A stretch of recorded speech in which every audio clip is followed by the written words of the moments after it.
पुत्र कार्तिकेय, इस असुर के उदर को फाड़कर अपने पिता के सखा श्री कृष्ण को मुक्त कराओ पुत्र।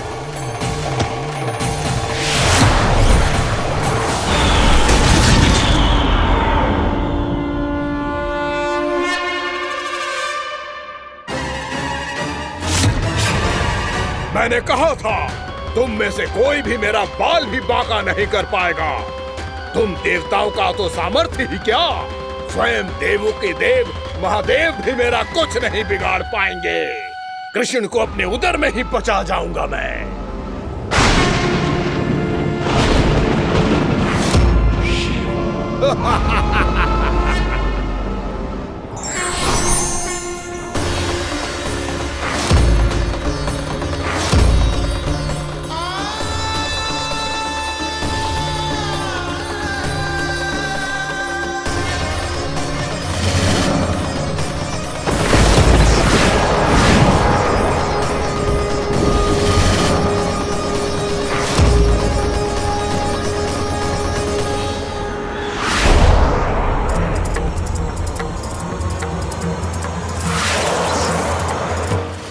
शिव शंकर का त्रिशूल है। एक ही बार में इस असुर का प्राण ले लेगा ये।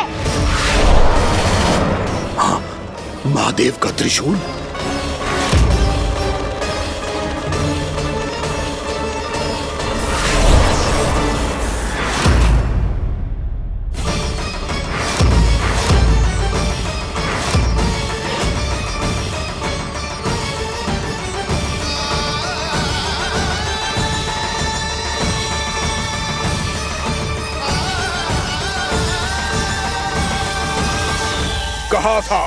कहा था मैंने, स्वयं महादेव भी मेरा कुछ नहीं बिगाड़ सकते।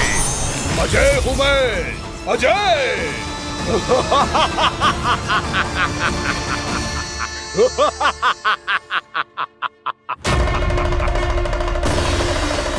प्रभु, आपके त्रिशूल की महिमा तो अपरंपार है, तो फिर ये ठहर क्यों गया?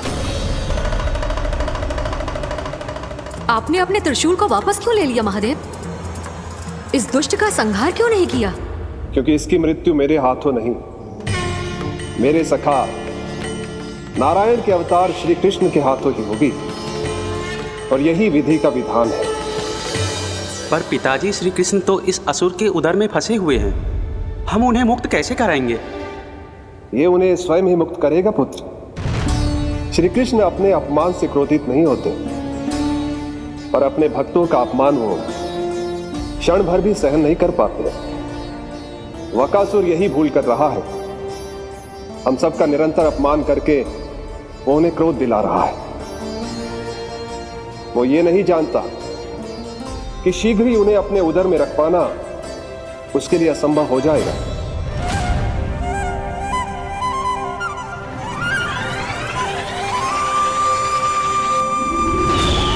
क्या हुआ महादेव, पराजित होकर भी मुस्कुरा रहे हैं? पर अब तो महादेव कहलाने के भी योग्य नहीं रहे आप। असफल देवताओं की इस अयोग्य सेना को लेकर चले जाइए यहाँ से। ना ये मेरा सामना कर सकते हैं और ना ही आप। मेरी शक्ति के सामने आप अक्षम हैं महादेव।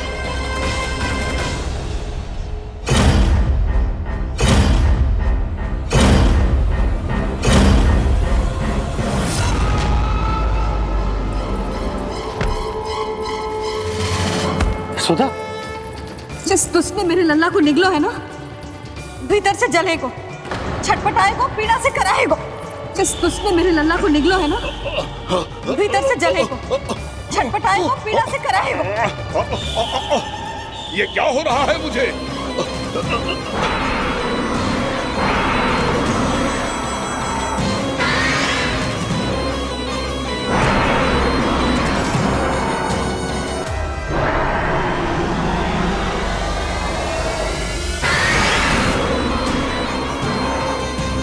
मुझे ऐसा क्यों लग रहा है जैसे भीतर से जल रहा हूं मैं?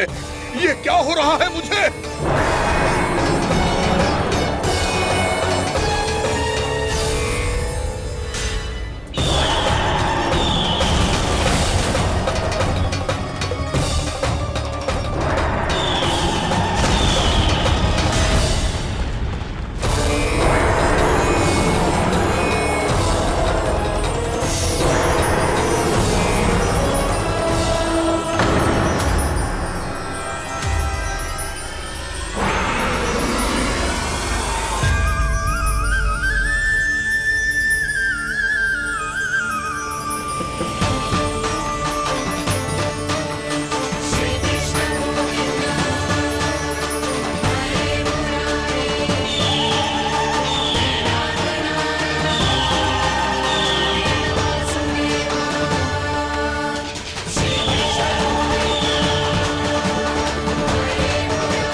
हे प्रभु, मैंने ऐसे कौन से कुकर्म किए थे कि मुझे ऐसी मृत्यु प्राप्त हुई?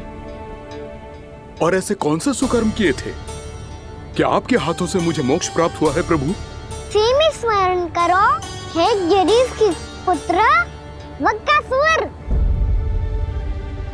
स्मरण करो, कैसे अपने पिता की तरह अभिमान से भरे हुए थे तुम। स्मरण करो, कैसे हमें पराजित करने के लिए पूरी सृष्टि को संकट में डाल दिया था तुमने, और हमें विवश होकर पराजय स्वीकार करनी पड़ी थी। स्मरण करो, कैसे तुमने देवराज इंद्र का छत्र चुरा लिया था। पर यह सब भी पर्याप्त नहीं था वक्कासुर। तुम्हारे पापों का घड़ा तब भरा था जब तुमने देवी गंगा के जल में साधना करते हुए जजाली मुनि की तपस्या में व्यवधान डाला था।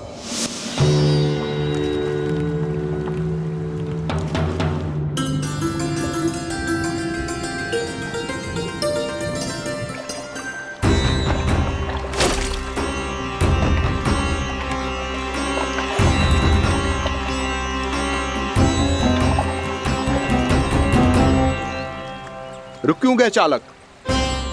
नौका को आगे की ओर ले चलो। आगे बढ़ना उचित नहीं होगा महाराज। यहाँ से कुछ ही दूरी पर जालजली मुनि तपस्या कर रहे हैं। तो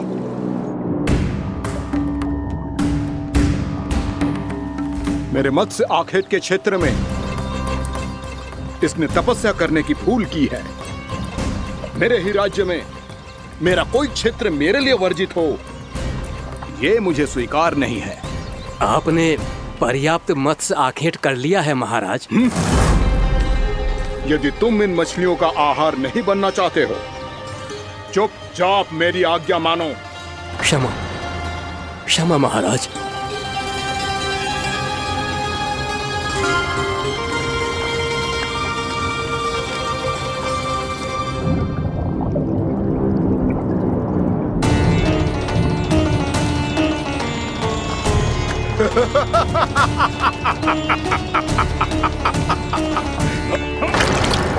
मुनिवर, रक्षा कीजिए, रक्षा कीजिए मुनिवर। हमारे प्राण बचाइए मुनिवर, मुनिवर हमारे प्राण बचाइए।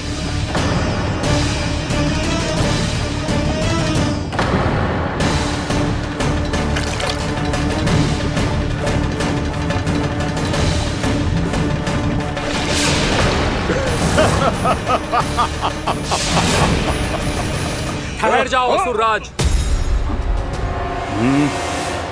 इन मछलियों को हानि ना पहुंचाओ। क्यों मुनि? अब मछलियां पकड़ने के लिए मुझे तुमसे आज्ञा लेनी पड़ेगी। तुमने तपस्या करने से पहले किससे आज्ञा ली थी? माँ गंगा से, इस जल में रहने वाली सभी मछलियों से। इस उपकार के बदले इन सभी मछलियों को रक्षा करने का वचन दिया था। इसीलिए असुरराज, मैं शांति से कह रहा हूं, इस स्थान को अशुद्ध ना करो। चुपचाप यहां से चले जाओ, नहीं तो इसका परिणाम अच्छा नहीं होगा।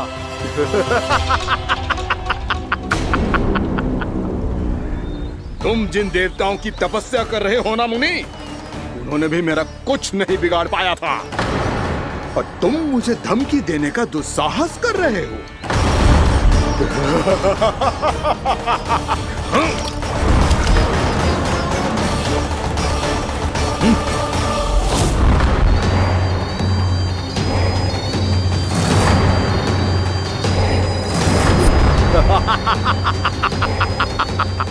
मूर्ख, विचारों से तो तू राक्षस है ही, और स्वभाव से उस बगुले की तरह है जो भूख ना होने पर भी उन निर्दोष मछलियों को आहार बनाता रहता है। इसलिए अभी इसी क्षण से तू बगुला का जीवन जिएगा। ये मेरा श्राप है, ये मेरा श्राप है।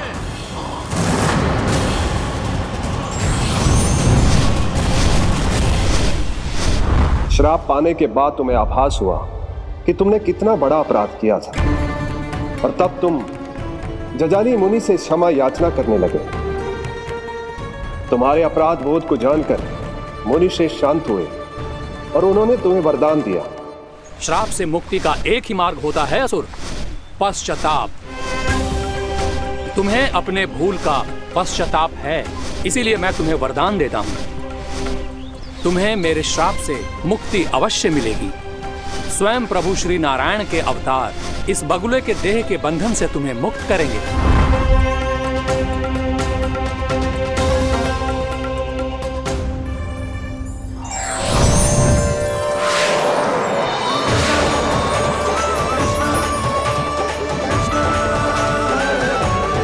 प्रणाम स्वीकार करें प्रभु।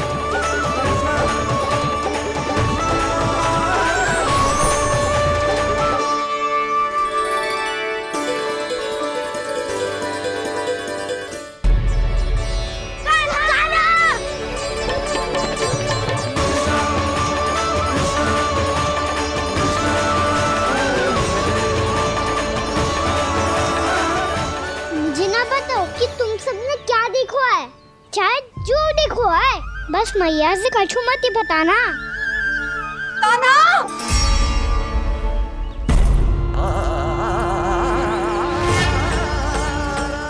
कान्हा! मेरा लल्ला!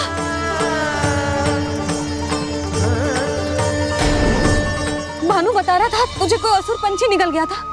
हाँ?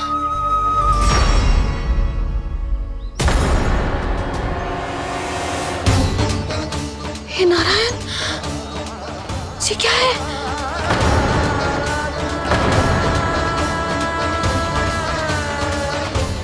ये सब कैसे हुआ लल्ला?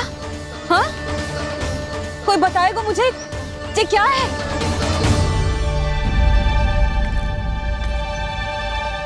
श्रीधामा, मधुमंगल, चिची को सब कुछ बता दो। ये असुर पक्षी मुझे निगलने वाला था रानी भाभी, तभी अंतिम क्षण में कान्हा ने आके मुझे बचा लियो। और ये असुर पक्षी ने कही कि यह है वृंदावन का राजकुमार, नंदराज का लल्ला। इसके होते कोई भी वृंदावन वासियों को हानि ना पहुंचा सकते। रानी भाभी, कान्हा ने अपने प्राणों की चिंता ना करी और इस क्रूर राक्षस से भिड़ गयो और इस राक्षस पक्षी ने इसे निगल लियो। इतना पर्याप्त है भोला काका, सब कुछ बताने की आवश्यकता नहीं है। ये सब देख के सारी बालक मंडली इतनी व्याकुल हो गई कि सबने अपने प्राण अर्पित कर दिए और इस असुर पक्षी से कहे कि हमें खा लो और हमारे सखा को छोड़ दो। इन बालकों का पराक्रम देख के सभी देवतागण यहाँ आ गए और उनके हृदय भी पिघल गए और उन्होंने इस राक्षस पक्षी से युद्ध करके इसे मार गिराया। देवताओं के राजा इंद्र के वज्र का प्रहार तो मैंने अपनी आंखों से देखा है ताई जी। और फिर उसके बाद अग्निदेव ने अग्निवस्त्र का प्रहार किया। जय ना काकी, वरुण देव, कार्तिकेय, यमदेव सबने मिलके युद्ध किया इस राक्षस से। कहा था अभी मत बोलना। अरे सब मिलके फंसा दोगे मुझे। स्वयं माँ भद्रकाली, हमारे शिव शंकर भी आए थे छोटी माँ। जाओ आप भी। बाबा साईता, मुझे लगता है कि ये कान्हा भी इन्हीं देवताओं में से एक है। संभव तो है चीची, स्मरण है पूतना और तृणावर्त के आक्रमण के समय भी ऐसा ही हुआ था। सभी राक्षस मारे गए थे पर अपने कान्हा को एक खरोच तक न आई थी। हाँ जीजी, मुझे लगता था कि श्री नारायण की विशेष कृपा है हमारे कान्हा पे, पर अब तो देख के लग रहा है कि हमारा कान्हा ही स्वयं श्री नारायण है। या फिर उनका अवतार है ये। अरे बस करो तुम सब, ऐसा कछु ना है। अरे जितनी बात सुनी है उससे तो यही लग रहा है कि कान्हा देवताओं और असुरों की युद्ध के बीच में फंस गया था। उसका इस सब से कोई लेना देना ना है। तो फिर इसके तन पे एक भी खरोच क्यों ना आया नंदराज? हाँ,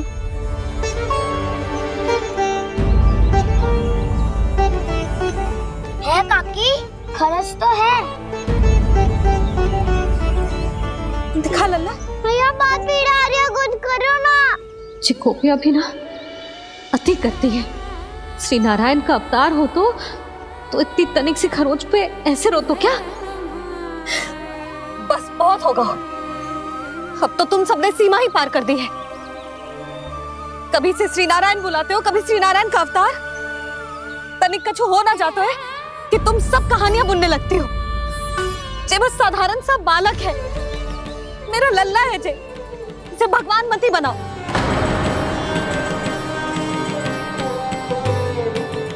और तू, क्या आवश्यकता थी तुझे यहाँ आने की? हाँ, वो भी मुझे बिना बताए। मेरे से छल करके आयो है तू। अब तू घर चल, ऐसा दंड दूंगी ना कि मैया बहुत पीड़ा हो रही है। मैया बहुत पीड़ा हो रही है मैया। हाँ नन्ना, तू घर चल, मैं तुझे औषधि लगा दूंगी। हल्दी का लेप लगाऊंगी ना, झट से ठीक हो जाएगा। चल चल।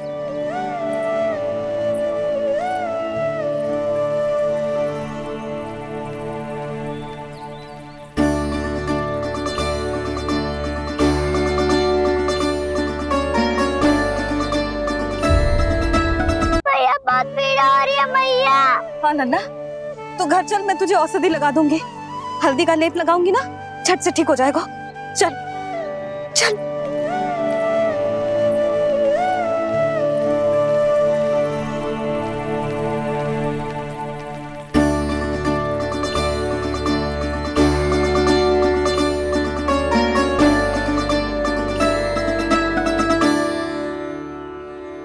बस लल्ला बस, रो मते।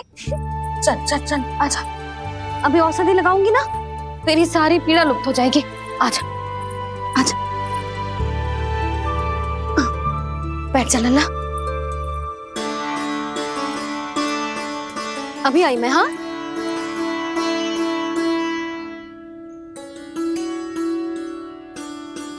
मैया।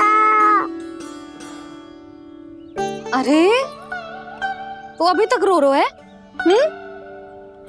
क्या कह रही थी सारी गोपियां? बता। के मेरा लल्ला श्री नारायण का अवतार है, दिव्य है, भगवान है। और जो भगवान इतनी छोटी सी चोट पे रोते हैं क्या? इतनी तो लगी भी ना है तुझे, जितना तो तू आ ऊ कर रो है।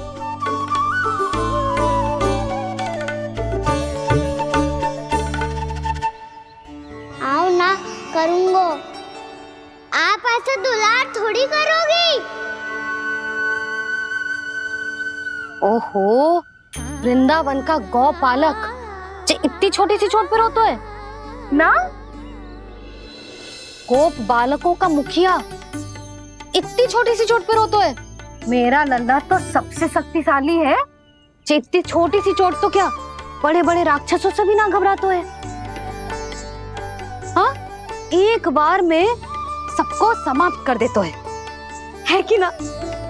हाँ मैया, यदि कोई राक्षस वृंदावन की ओर तेरी दृष्टि करके आएगा, तो सबसे पहले कान्हा को सुरक्षा में खड़ा पाएगा। फिर चाहे जो बाल बन के आए या बगुला बन के।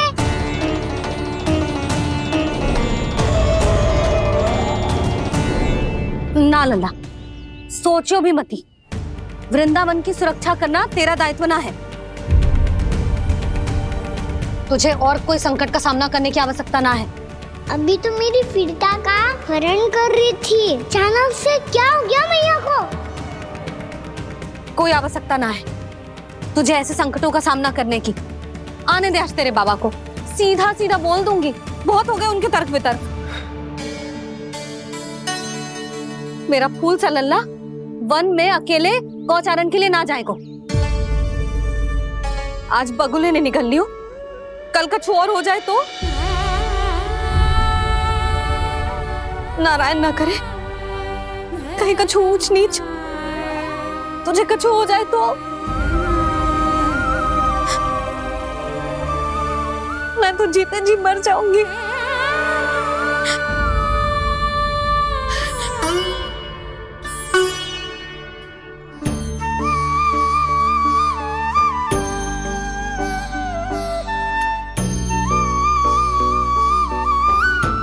वीर लल्ला की वीर मैया इतनी सी बात तो रोती है क्या? क्या करूं कान्हा, तुझे ऐसे बार बार संकट के मुंह में जाते हुए ना देख सकती मैं। तो फिर मैया मैं वचन देता हूँ, आज के बाद मैं गौचारण के लिए तभी जाऊंगा जब आप आज्ञा दोगी। पक्का छल ना करेगा ना मेरे साथ? मैंने कब छल करो मैया? अच्छा ठीक है, ना करूँ छल। यदि आपसे पूछे बिना बाहर निकलो तो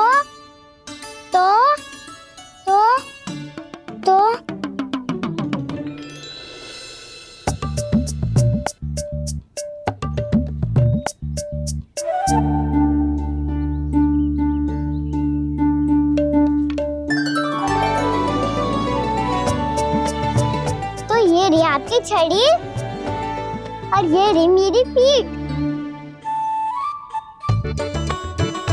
ठीक देना तापर तोड़।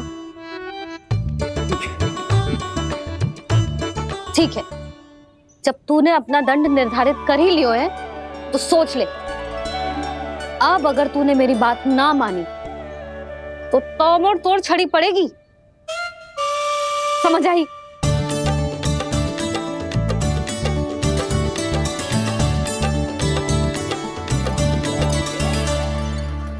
अच्छा ही है कि कान्हा कुछ दिन घर ही रहे। आज वन में जो हुआ है अवश्य कंस ने ही करवाए हुए वो सब।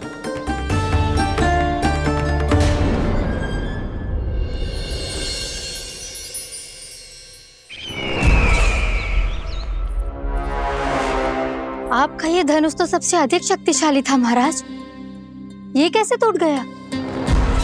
कहीं ये बकासुर की पराजय का संकेत तो?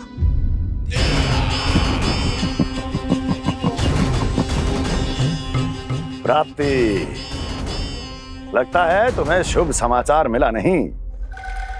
उस बकासुर ने उस विष्णु अवतार को जीवित ही निगल लिया है। अरे अब तक तो उस नन्हे से बालक को पचा भी चुका होगा वो।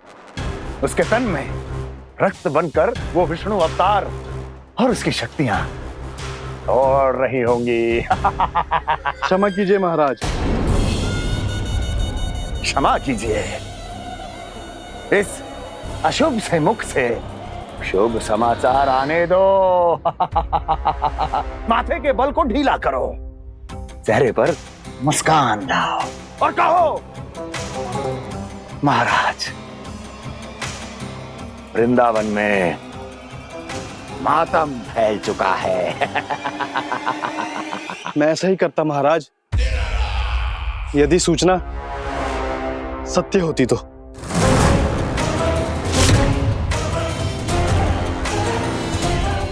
कहना क्या चाहते हो? एक क्षण में सूचना उगलो, अन्यथा मेरा योद्धा बकासुर विष्णु अवतार की तरह तुम्हें भी जीवित निकल जाएगा। आने दो। बकासुर मारा गया महाराज, बकासुर मारा गया महाराज, बकासुर मारा गया। बकासुर मर चुका है? असंभव। असंभव। बकासुर ने उस बालक को निगल तो लिया था, पर उसकी सुरक्षा करने के लिए सभी देवता वहां प्रकट हो गए, पर फिर भी कोई बकासुर का सामना नहीं कर पाया। और फिर क्या हुआ? वो बालक स्वयं ही बकासुर के उदर से बाहर आ गया और उसकी चोंच तोड़कर उसकी हत्या कर दी।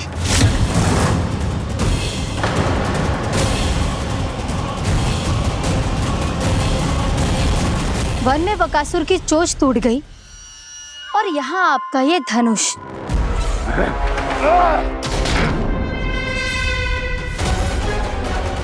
केवल नहीं टूटा तो आपका ये भ्रम महाराज। क्षमा कीजिएगा महाराज, आपका भ्रम टूटना आवश्यक है। आवश्यक है आपको यह आभास होना कि उस विष्णु अवतार को पराजित करने के लिए आपके साधारण योद्धाओं में वो सामर्थ्य नहीं है। अच्छा सर, पूतना, तृणावर्त, बकासुर, ये सब साधारण नहीं थे प्राप्ति, साधारण नहीं थे। फिर तो ये और भी अधिक चिंता का विषय है महाराज, क्योंकि इसका अर्थ तो यही हुआ कि वो विष्णु अवतार कुछ अधिक ही असाधारण है और उसका सामना करने के लिए और उसे मिट्टी में मिलाने के लिए आपको एक ऐसे अस्त्र की आवश्यकता है जो उसके सामने ना झुके और ना ही टूटे।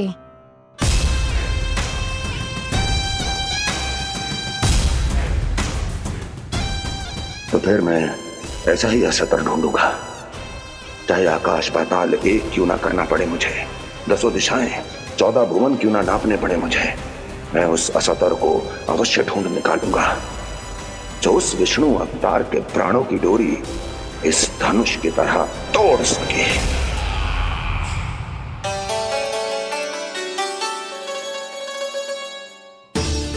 थैंक्स पापा, मैंने मैया को वचन दिया है कि जब तक नहीं चाहेंगी मैं वन नहीं जाऊंगा। इसलिए आप मुझे मारने के लिए कोई शक्तिशाली असुर ढूंढने में व्यस्त रहो। कुछ दिन तब तक मैं व्यस्त रहूंगा अपनी मैया की सेवा करने में।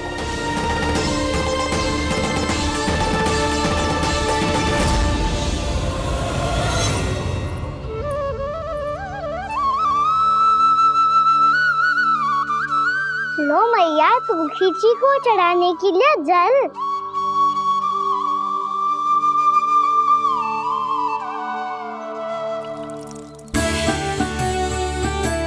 लो मैया, और आटा।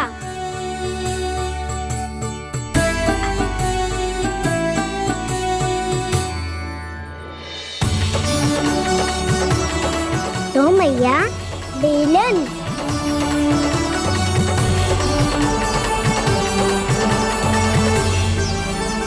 ले तनिक खा ले। ओ मैया, भूख ना लगी है। बिना भूख के खाने से क्या लाभ? और तेरा जब पेट तो कह रहा है कि उसे भोजन चाहिए, और लाभ कैसे ना लल्ला? भोजन का लाभ है ना, तन को पोषण मिलेगो, स्वास्थ्य बनेगो, जे तेरी भुजाओं में शक्ति आ जाएगी ताऊ के जैसी, ताऊ से भी अधिक। तेरे जे केस भी लंबे हो जाएंगे। सच्ची मैया? सच्ची। माप के देख लियो नित्य दिन। तनिक खा।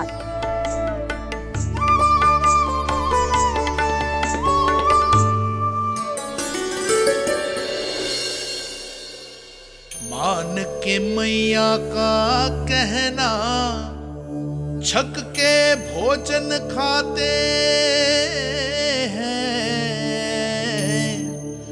नित्य मापते भुजा केश, पर ज्यों का त्यों ही पाते हैं।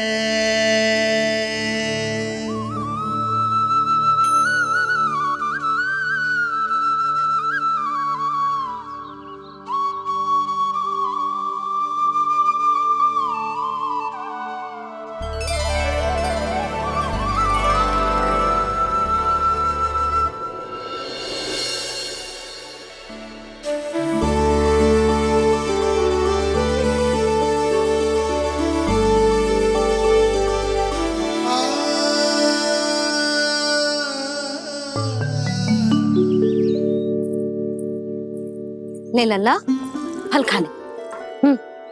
ना, मुझे ना खाने फल वल। क्यों? लंबे केस और शक्तिशाली भुजाएं ना चाहिए? व्यर्थ है ये सब।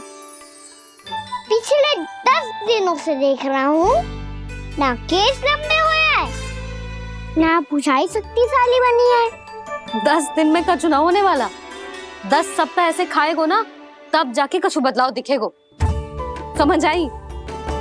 चल अब खा ले। वैसे भी मुझे बहुत सारी तैयारियां करनी है आज। इसीलिए भैया, एकादशी के व्रत के लिए लल्ला। सुनो जी, सारी सामग्री आ गई? हाँ, तुमने जो कही थी सब ले आए हूँ।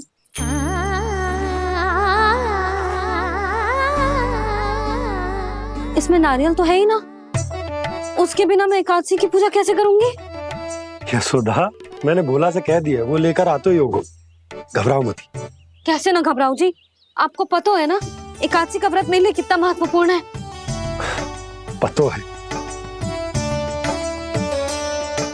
अरे इसमें तो दिए भी ना है। दिए ना है? अब मैं अभी लेकर आता हूँ। आप रहने दो, मैं ही लेके आती हूँ। भाग भोला, राम के यहाँ से है? भक्त भोला राम? मेरा अर्थ है कुमार खुला यहाँ के यहाँ से। हाँ हाँ वो ही।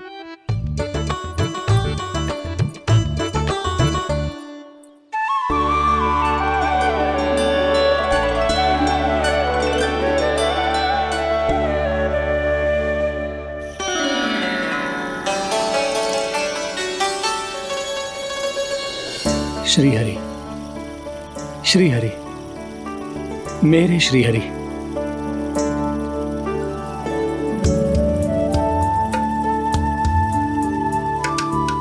मेरे श्री हरि। भोला राम, मेरी मटकी तैयार है? मेरे श्री हरि। मेरे श्री हरि।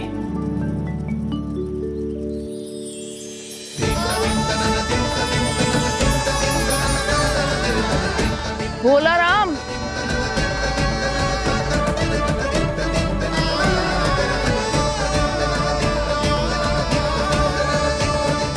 भोला काका, ओ भोला काका।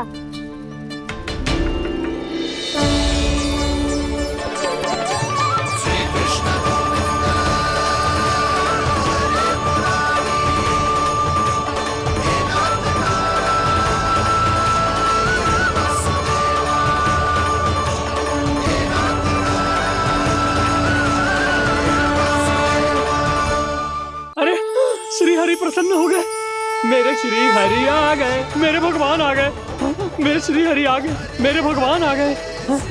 मेरे श्री हरि आ गए, मेरे भगवान आ गए। मेरे श्री हरि आ गए, मेरे भगवान आ गए। मेरे भगवान आ गए, मेरे घर मेरे भगवान आ गए।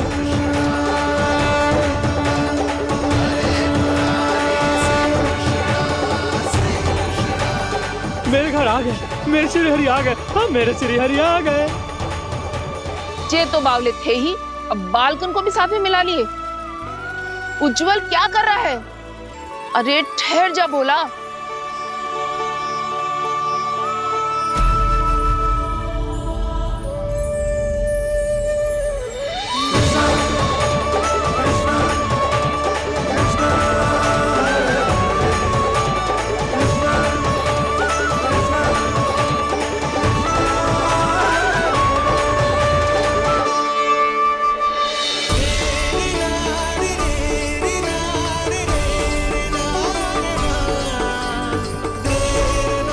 प्रेम से बुलाओ, आएंगे हरि भी।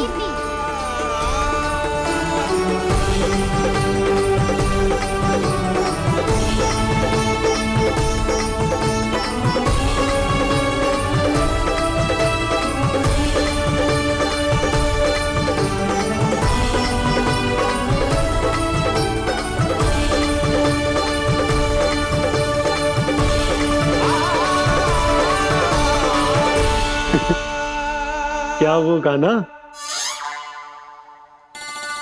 किसकी धुन में झूम रहा तू? निर्मल निशा भक्ति की धुन में।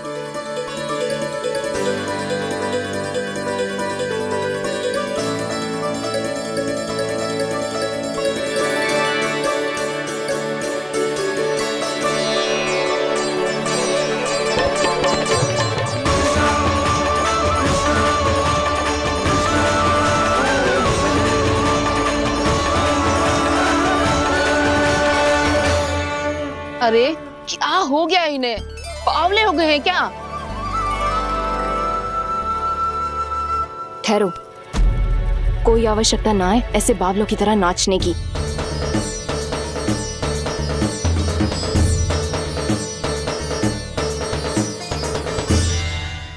जे बावले ना है मौसी, भक्ति में रम गए।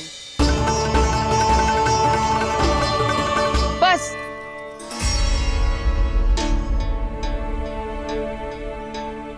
हम सब कब से खड़े हैं यहाँ, पर तुम्हें कुछ ध्यान ही रहा है।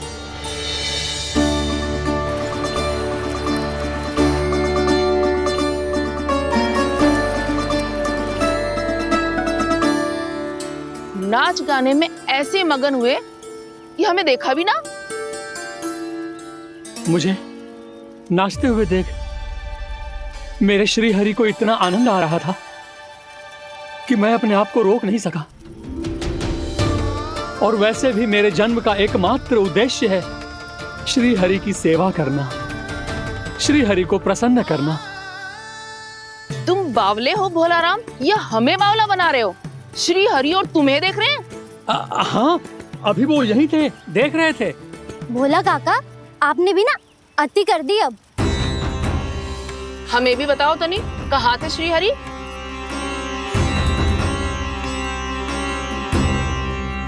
ना जाने अपना उपहास करवाने में क्या आनंद आता है इन्हें। देखो, अब तुम सच मानो या झूठ, लेकिन हमरे श्री हरि यहीं थे, इसी चाक पर अभी। हाँ, लो सुन लो इस मूर्ख की बात। श्री हरि को और कोई स्थान ना मिलो जो इसके मिट्टी के चाक पे आकर बैठेंगे। श्री हरि को और कोई स्थान ना मिलो जो इसके मिट्टी के चाक पे आकर बैठेंगे। श्री हरि को और कोई स्थान ना मिलो जो इसके मिट्टी के चाक पे आकर बैठेंगे। जैसी मैया भैंस ही लल्ला, दोनों का कुछ पता ही ना चलतो, कब किस बात पर प्रसन्न हो जाए और किस बात पर रुष्ट। अरे मैं भला असत्य क्यों बोलूंगा? अभी यही थे श्री हरि। हाँ,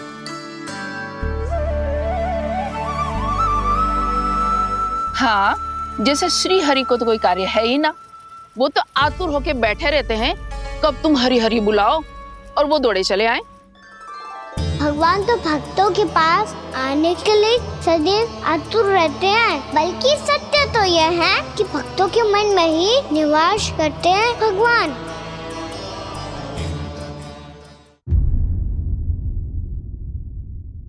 अरे मैं भला असत्य क्यों बोलूंगा? अभी यही थे श्री हरि। हाँ,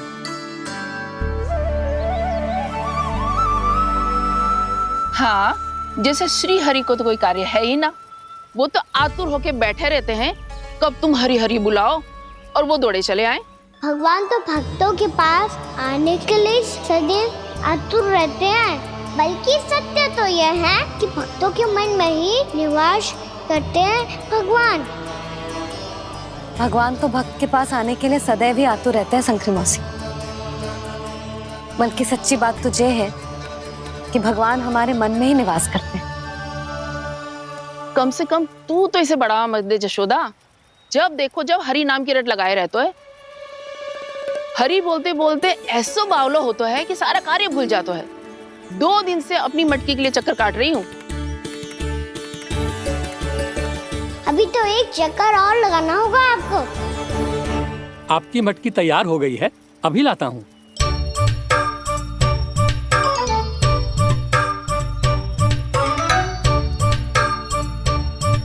लो जी मटकी।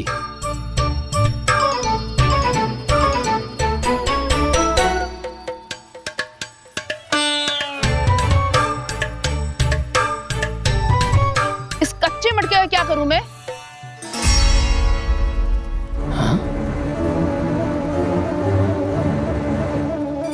पर इसे तो मैंने भट्टी में पकाया था। अब तू ही देख ले कितना ध्यान रहता है इस कार्य पे। और कह तो है कि श्री हरि आते हैं इससे मिलने। हाँ आते हैं, और आगे भी आएंगे हमारे श्री हरि हमसे मिलने। और आके मोक्ष देंगे, है ना? मांगूंगा तो मोक्ष भी दे देंगे, मांगूंगा तो मोक्ष भी दे देंगे, मांगूंगा तो मोक्ष भी दे देंगे। अभी तो ये बता कि तू मुझे मेरी मटकी कब देगो? और मेरी मांग कब पूरी करोगी भोलाराम जी? मेरो घड़ा मेरे दिए तो तैयार है ना, कल एकादशी की पूजा और व्रत के लिए। एकादशी का व्रत? हाँ, एकादशी का व्रत। इसे करने से श्री हरि बहुत प्रसन्न होते हैं। अच्छा, फिर तो अभी लाया।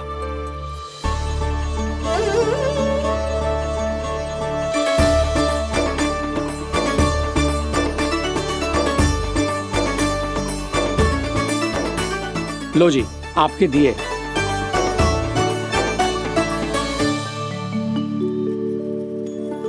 और जो हमने मांगा है वो?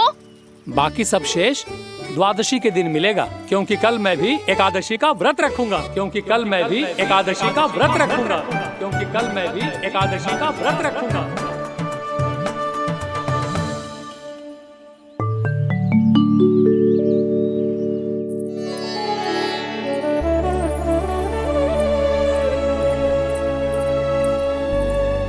जानकी, फूलों का प्रबंध हुआ कि ना?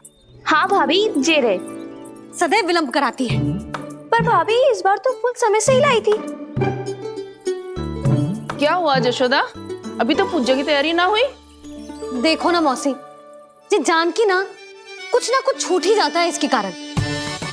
एकादशी की पूजा और व्रत आते ही जसोदा भाभी इतनी वग्र हो जाती है। ऐसो क्या हो गो इस पूजा में?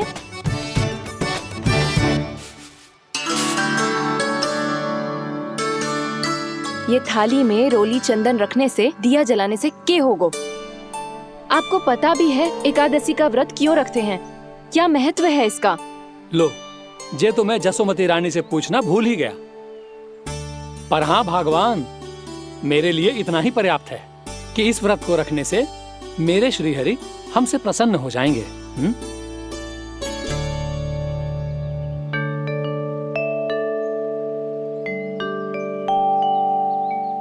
नारायण ही जाने ऐसे कैसे पूजा करते हैं जे श्री हरि की एक मूर्ति तक ना है इनके पास।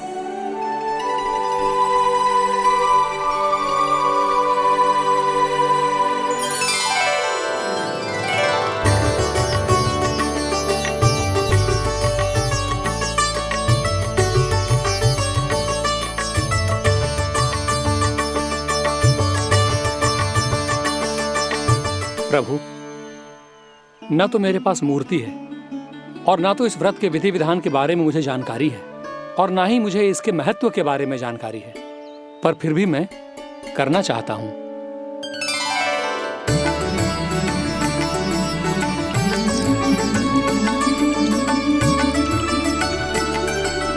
इसीलिए मैं दृढ़ संकल्प लेता हूं,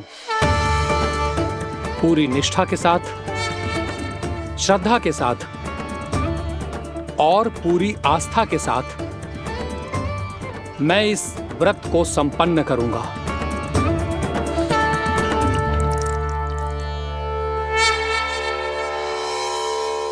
हम संकल्प लेते हैं कि एकादशी के व्रत को पूरी निष्ठा के साथ संपन्न करेंगे।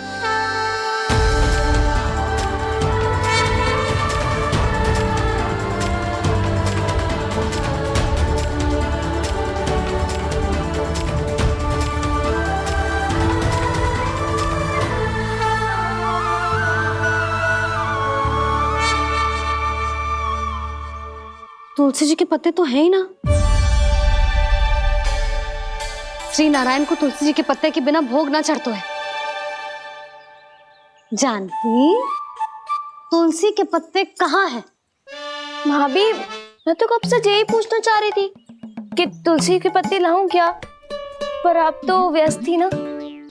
तुझे कितनी बार समझाओ है ना, यदि तेरे कछु करने से किसी और की कोई हानि ना हो रही हो या किसी के अच्छे कार्य में सहायता हो रही हो तो मुझसे आज्ञा लेने की आवश्यकता ना है।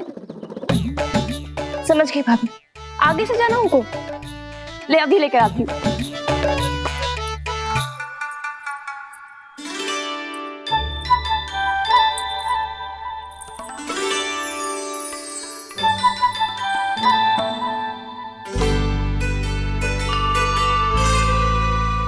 ताऊ, आपने पहले ये व्रत करो है? आपको इसका महत्व पता है? भाभी चल। जानकी, तुमने ये व्रत करो है? फिर तुमको इसका महत्व पता है? सुमति जी, आपको पता है इसका महत्व? कान्हा, क्यों तंग कर रहे हो सबको? मैया, सबने करो ये व्रत, मुझे भी करना है।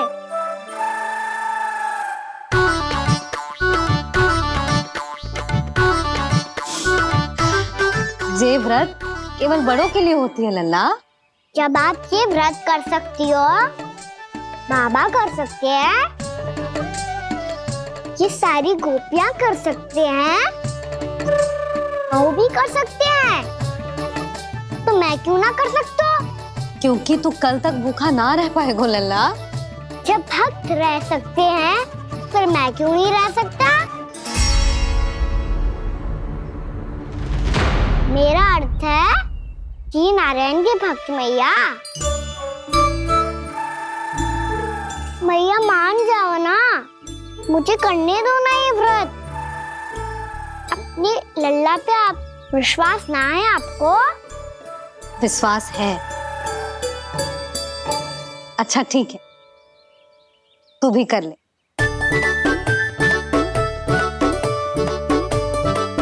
पर मैया व्रत की कथा तो सुनाओ, मैं तो अबध हूँ ना, मुझे कैसा पता चलेगा कि ये व्रत करते क्यों हैं?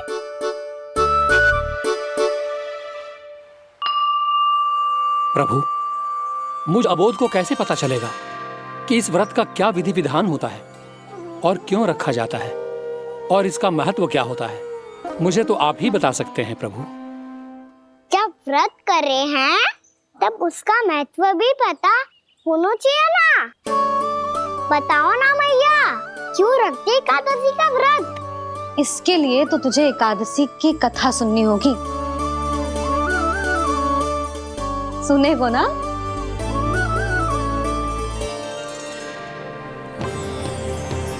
वसुदेव सुतं देवं कंसचाणूरमर्दनम् श्रीहरि, यशोदा परमानंदम् कृष्णं वन्दे जगद्गुरुम्। वाह प्रभु, अपने भक्तों को एकादशी व्रत का महत्व समझाने का अच्छा उपाय खोज निकाला है आपने।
अब सब जन एकादशी के व्रत की कथा ध्यान से सुनना, तभी जे व्रत पूरा माना जाएगा।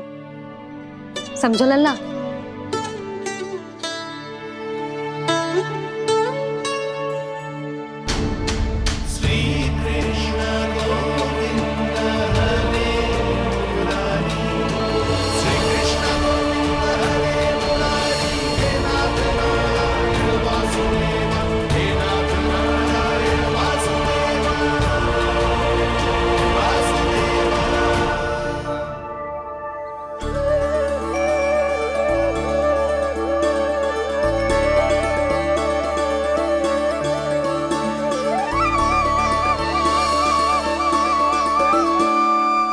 सतयुग में चंद्रावती नाम के नगर में मूरा नाम का एक असुर राज्य करता था। ओम ब्रह्मदेवाय नमः। ओम ब्रह्मदेवाय नमः। ओम ब्रह्मदेवाय नमः। ओम ब्रह्मदेवाय नमः।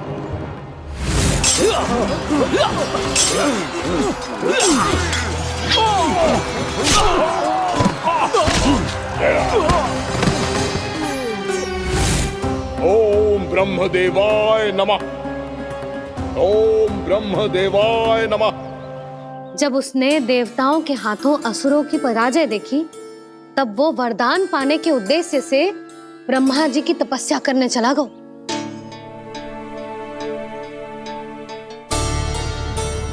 शीघ्र ही मूरा की तपस्या सफल हो गई और ब्रह्मदेव जी उससे प्रसन्न हो गए। ओम ब्रह्मदेवाय नमः। ओम ब्रह्मदेवाय नमः। ओम ब्रह्मदेवाय नमः। ओम ब्रह्मदेवाय नमः। ओम ब्रह्मदेवाय नमः। ओम ब्रह्मदेवाय नमः। ओम ब्रह्मदेवाय नमः। ओम ब्रह्मदेवाय नमः। ओम ब्रह्मदेवाय नमः। मूरा, प्रणाम ब्रह्मदेव। तुम्हारी तपस्या सफल हुई। बोलो, तुम्हें क्या वर चाहिए? सृष्टि के रचयिता ब्रह्मदेव, कृपया मुझे ऐसा वरदान दीजिए जिसकी सहायता से मैं त्रिलोकी विजयी बन जाऊं और कोई देवता मुझे पराजित ना कर सके। यहां तक कि देवताओं के रक्षक, सृष्टि के संचालक भगवान श्री विष्णु के लिए भी मैं अपराजय रहूं। तथास्तु, तथास्तु, तथास्तु। प्रणाम ब्रह्मदेव।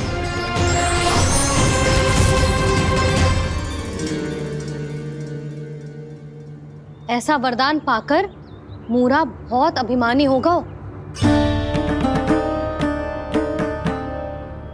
यक्षों, किन्नरों, यहाँ तक कि देवताओं को भी युद्ध के लिए ललकारने लगो, पर किसी ने भी उसकी ललकार को स्वीकार ना करो, क्योंकि सभी उसकी शक्ति से बहुत भयभीत थे और उसके सामने युद्ध किए बिना ही अपनी पराजय स्वीकार करने लगे। और फिर दंभ में आके उसने स्वर्ग लोक पर भी आक्रमण कर दिया और देवराज इंद्र तक को चुनौती दे डाली।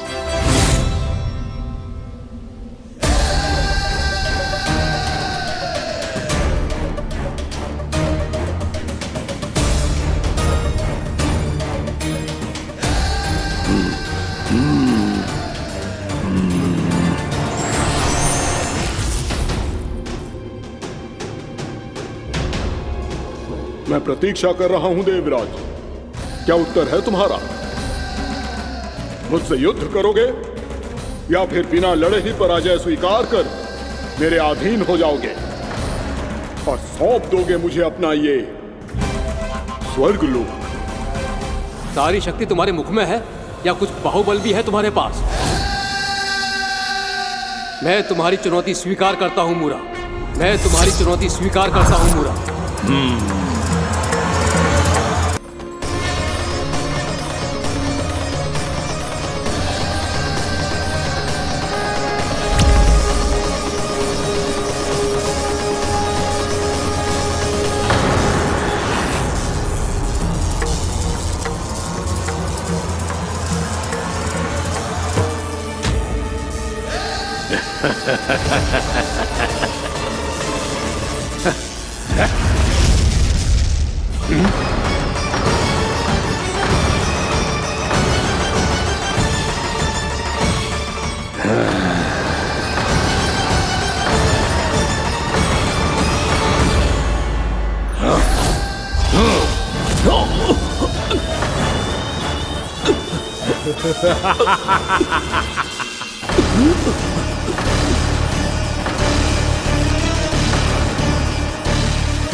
खैरिए देवगण, असुर राज मूरा को ब्रह्मदेव का आशीर्वाद प्राप्त है।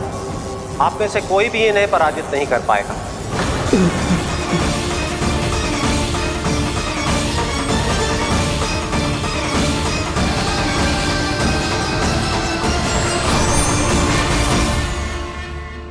एक अवसर और देता हूं देवराज।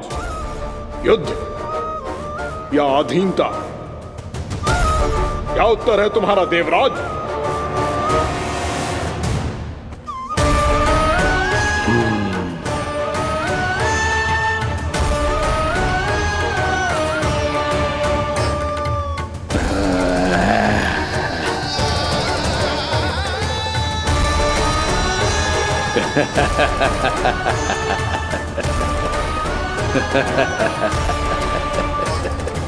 इंद्र और सभी देवताओं ने मूरा के आतंक में आके उससे भयभीत होके अपना सिंहासन छोड़ दियो।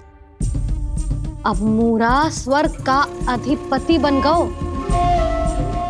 और शीघ्र ही उसने अन्य सभी असुरों को स्वर्ग में निवास करने के लिए आमंत्रित कर दिया। और इस प्रकार से वो धीरे धीरे तीनों लोकों का सम्राट बन गया। उसे किसी ने रोका नहीं मैया? ना लल्ला, इतना साहस किसी में था ही ना। और फिर ये निश्चित करने के लिए कि भविष्य में किसी और असुर की मृत्यु ना हो, वो यमराज पे भी विजय प्राप्त करने के लिए यमलोक की ओर प्रस्थान कर दियो। वो तो अपने आप को और सभी असुरों को अमर बनाना चाहता था। पर देवता और यमराज भी उसकी ये योजना समझ गए थे। इसीलिए उसके आने से पहले ही सारे देवताओं ने श्री नारायण से सहायता के लिए गुहार लगाई। अब केवल आप ही कुछ कर सकते हैं प्रभु। अभी तो मूरा केवल त्रिलोक का स्वामी है, और यदि उसने यमलोक भी जीत लिया तो वो जीवन को ही नियंत्रित नहीं करेगा प्रभु, वो मृत्यु का भी स्वामी हो जाएगा। ऐसे में पहले सृष्टि का संतुलन तो नष्ट होगा प्रभु, और फिर स्वयं सृष्टि ही नष्ट हो जाएगी। ऐसा नहीं होगा यमदेव, नियति ऐसा होने ही नहीं देगी। विधि रचेगी खेल और मैं बनूंगा माध्यम। असुर राज मुरा का सामना मैं करूंगा। बस आप मुझे चुनौती देने के लिए उसे तैयार कर लीजिए, चाहे उसके लिए आपको साम दाम दंड भेद कोई भी उपाय क्यों ना अपनाना पड़े।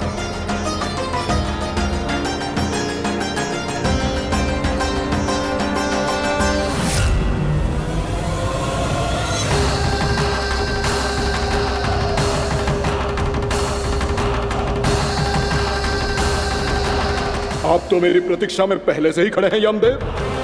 तब तो आपने मेरी चुनौती के बारे में भी सुना ही होगा। कहिए, क्या उत्तर है आपका? मेरा स्वागत करके अपना राज्य त्यागेंगे या मेरा सामना करके अपने प्राण? असुर राज मुरा का सामना मैं करूंगा। बस आप मुझे चुनौती देने के लिए उसे तैयार कर लीजिए, चाहे उसके लिए आपको साम दाम दंड भेद कोई भी उपाय क्यों ना अपनाना पड़े।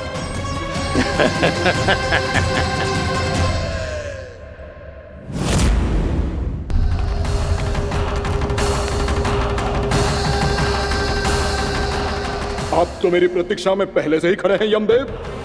तब तो आपने मेरी चुनौती के बारे में भी सुना ही होगा। कहिए, क्या उत्तर है आपका? मेरा स्वागत करके अपना राज्य त्यागेंगे या मेरा सामना करके अपने प्राण? हे असुर श्रेष्ठ, मैं आपकी अधीनता स्वीकार करने के लिए तैयार हूं। बस एक विनती है मेरी। शर्त को विनती का नाम देकर पहलाना चाहते हो मुझे यमराज? असुर राज मूरा के सामने शर्त रख पाओ, इतना सामर्थ्य नहीं है तुम में। इसका आभास है मुझे असुरराज, पर मैं आपकी अधीनता स्वीकार करूं इससे पहले आपको स्वामी धर्म का पालन करना होगा। मेरे पुराने स्वामी के क्रोध से मेरी रक्षा करनी होगी आपको। कौन है तुम्हारा पुराना स्वामी? भगवान श्री नारायण। और छोटी माँ मूरासुर को तो श्री नारायण से भी रक्षा का वरदान प्राप्त था ना? यही तो श्री नारायण की लीला थी बलराम। पर वो राक्षस अपने दम में जे समझ ही ना पाओ कि वो क्या भूल करने जा रहा है। अब पहुंच गो भगवान श्री नारायण को चुनौती देने के लिए।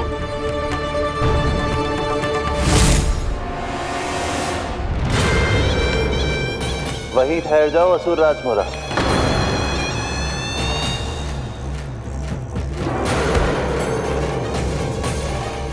यहाँ क्यों आए? आपको पराजित करने और ये वैकुंठ जीतने, ताकि मैं यमलोक का स्वामी बन सकूं। फिर आओ, युद्ध भूमि में मेरा सामना करो।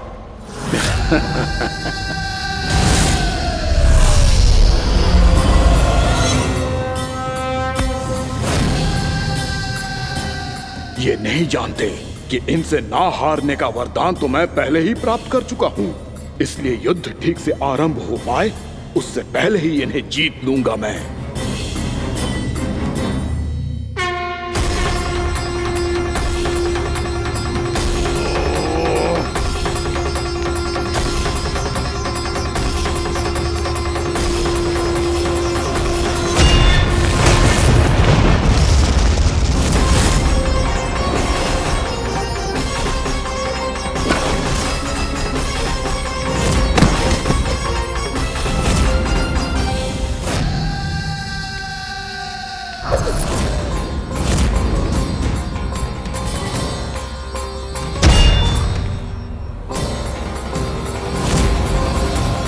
और इस प्रकार ये युद्ध वर्षों वर्षों तक चलता रहो।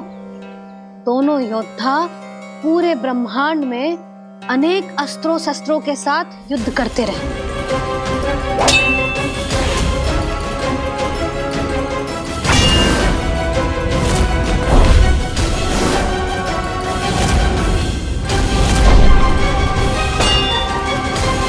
फिर क्या हुआ मैया?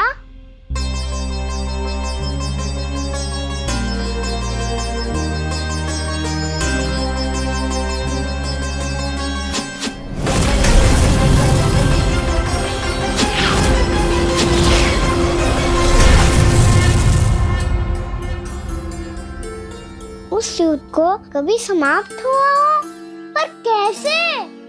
शीघ्र ही वो राक्षस थक गौ लल्ला।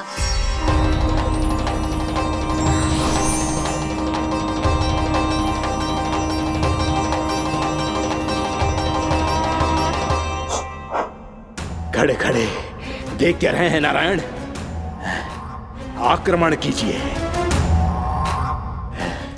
वध कर दीजिए मेरा।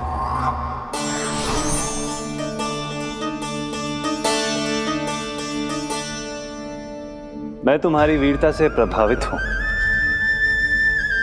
इसीलिए इतनी थकान की स्थिति में मैं तुम जैसे वीर पर आक्रमण नहीं करूंगा। जाओ विश्राम करो। यदि फिर से युद्ध करने की इच्छा हो तो तुम्हारा स्वागत होगा।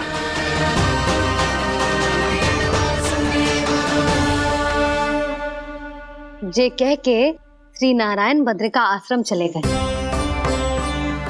और वहां हिमवत नाम की एक कंदरा में ध्यान लगा के बैठ गए।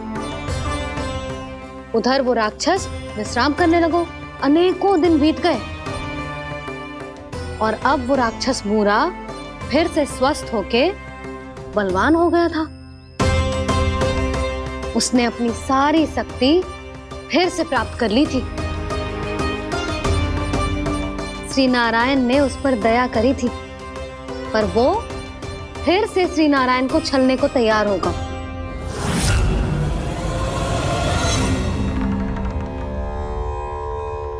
ध्यान में बैठे बैठे श्री नारायण योग निद्रा में चले गए, पर दुष्ट मूरा इसी अवसर का लाभ उठा के उनकी कंदरा में घुस आयो ताकि वो सोते हुए श्री नारायण पे आक्रमण कर सके।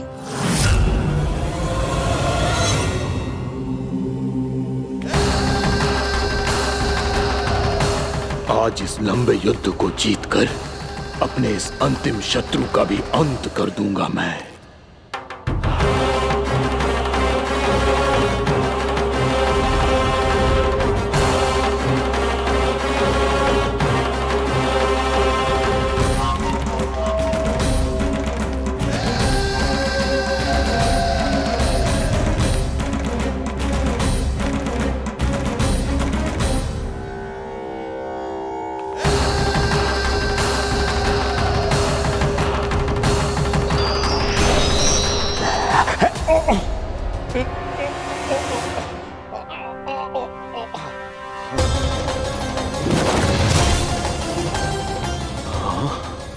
दुष्ट राक्षस, प्रभु ने तुझ पर दया की, तुझे संभलने का अवसर दिया। तू इन्हीं पर ही छल से वार करने चला है।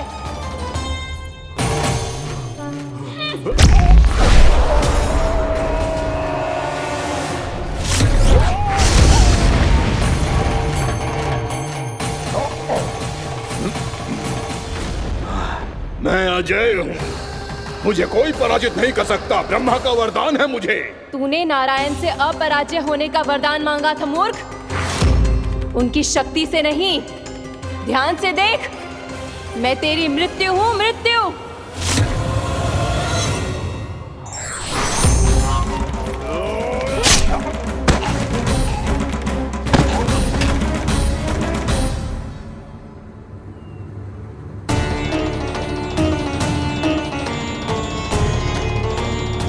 वो देवी कौन थी छोटी माँ? और कौन बलराम, वही तो थी देवी एकादशी।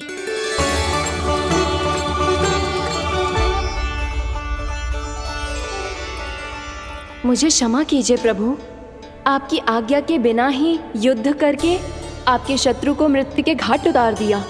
क्षमा नहीं, आपकी तो प्रशंसा होनी चाहिए देवी। असुर राज को मारकर आपने सभी देवताओं को मुक्त करवाया है। इस पापी के अहंकार से तीनों लोकों की रक्षा की है आपने। आप एकादशी की तिथि पर मेरी एकादश इंद्रियों से उत्पन्न हुई हैं। इसीलिए मेरे सभी भक्त आपको उत्पन्न एकादशी के नाम से जानेंगे। सभी तिथियों में आपका स्थान सर्वश्रेष्ठ होगा। जिस तरह आपने राक्षस के आक्रमण से मेरी रक्षा की है, उसी प्रकार एकादशी के दिन व्रत करके जो भी भक्त आपकी कथा सुनेगा, मैं स्वयं उसकी रक्षा करूंगा। जो आपकी पूजा करेगा उसे मेरी विशेष कृपा प्राप्त होगी और उसके साथ साथ उसे मिलेगा धन, सिद्धि और मोक्ष।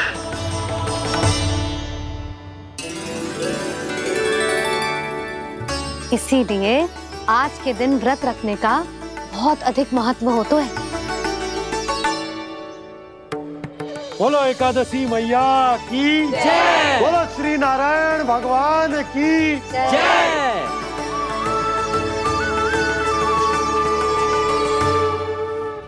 प्रभु की कृपा से एकादशी का महत्व भी पता चल गो और मेरा व्रत भी सफल हो गो। अभी नहीं भूला राम, एकादशी का व्रत पूरी तरह तभी सफल होता है जब द्वादशी के दिन उसे पूरा किया जाता है।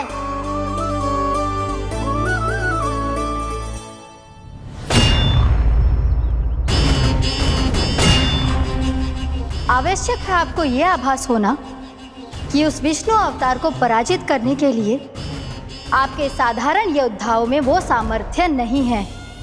वो विष्णु अवतार कुछ अधिक ही असाधारण है।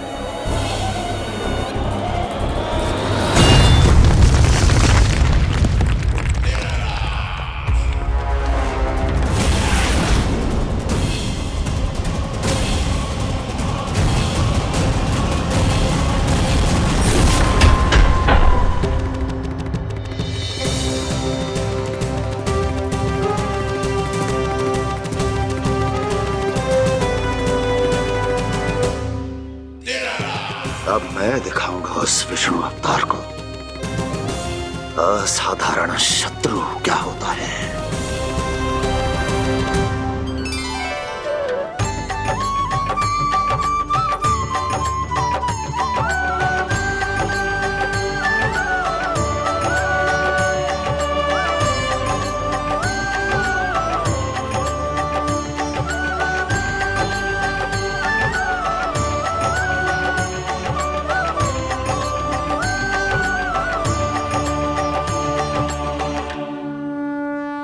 मामा अधीर हो रहे हैं, पर मैया ने मुझे अभी तक बाहर जाने की आज्ञा नहीं दी है। अभी उन्हें किसी और राक्षस को यहाँ भेजने से रोकने के लिए मुझे कुछ करना होगा।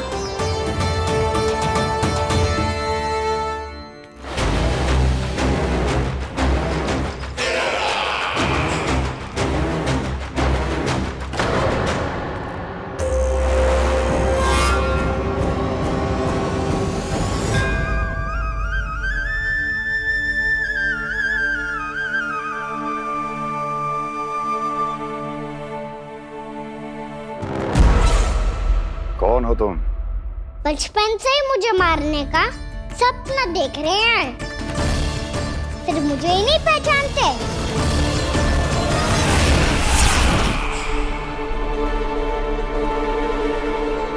बचपन से विष्णु अवतार। कोई कान्हा बुलाता है तो कोई मुरलीधर पुकारता है, कोई माखन चोर कहता है, कोई कहता है चिच्चोर।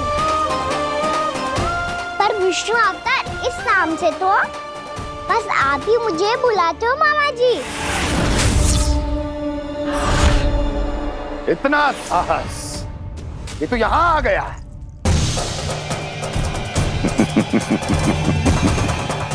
यहाँ आ तो गया तू विष्णु अवतार, किंतु यहाँ से जीवित नहीं जाएगा। तेरे इस शीश को तेरे धड़ से अलग कर दूंगा मैं।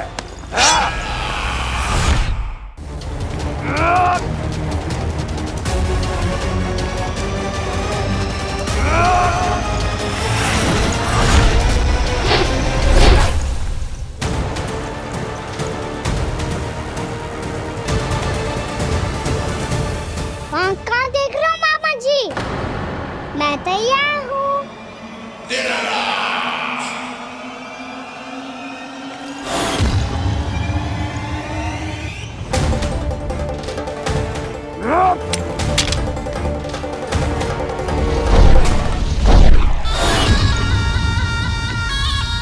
मामा जी, आप सदैव इसी तरह क्रोध में रहते हो क्या?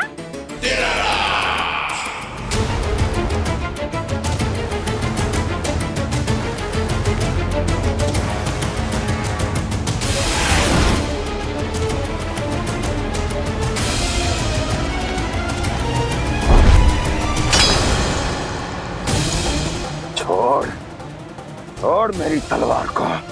छोड़ो तो तब जब पकड़ा हूँ।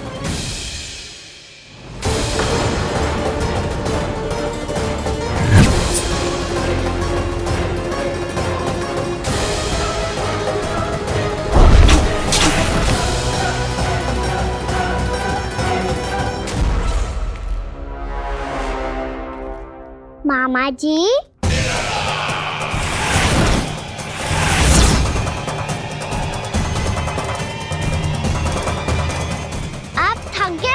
थोड़ा विश्राम कर लो। आपका तो पता नहीं, मैं अवश्य थक गया हूँ।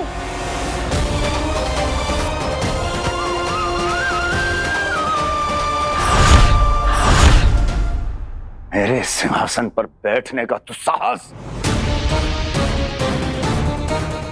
अभी तो बस अभ्यास कर रहा था मामा जी, भविष्य में मुझे तो बैठना है यहाँ। आपने बल प्रयोग करके से अपने पिताजी से छीना था, मैं आपसे छीन लूंगा।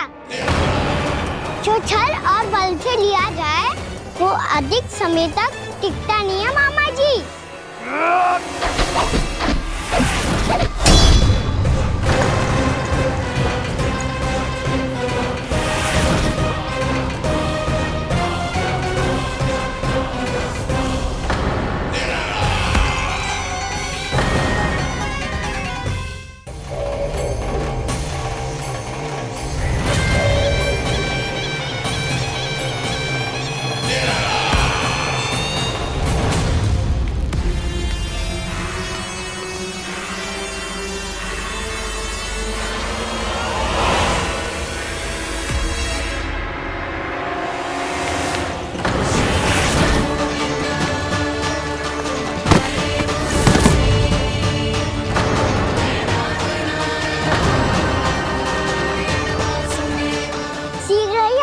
सिंहासन छोड़ना होगा।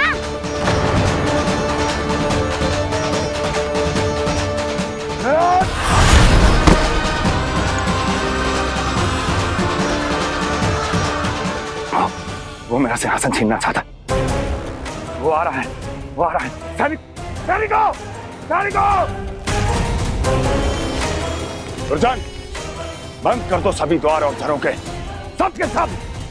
इसकी हर संभावना पर इतना कड़ा पहरा बिठा दो कि ना तो कोई महल के भीतर आ सके ना कोई बाहर जा सके।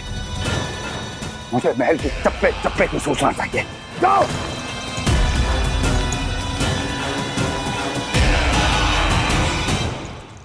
सिंहासन।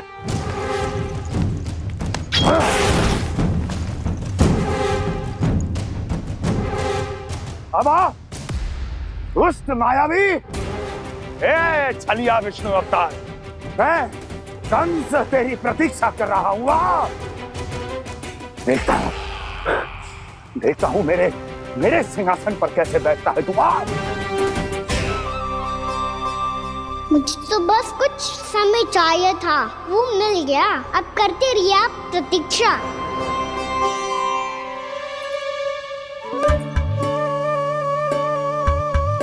जी अपने आप से बातें क्यों कर रहे हो जी?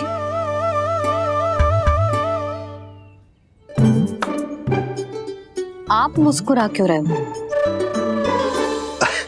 ना कछु ना। बताओ क्यों मुस्कुरा रहे हो? तुम ही पर गए जी। जब तुम व्रत करती हो तो तुम भी ऐसा ही करती हो।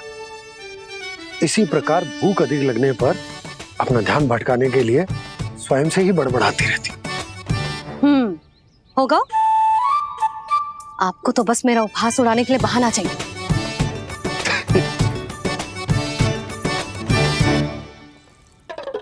लल्ला भूख लगी है? ना मैया, व्रत करे तो भूख कैसे लगेगी?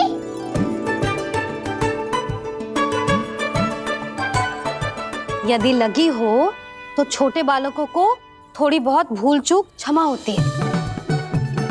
कछु ना तो फल तो तू खा ही सकते है। अब तो पूरे नियम और विधि विधान से व्रत तोड़ूंगा। कल द्वादशी के सुबह मुहूर्त के अनुसार। ठीक।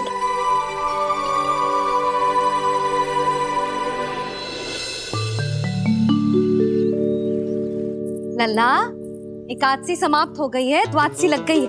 अब तू व्रत तोड़ सकता है। भोजन कर ले। ले।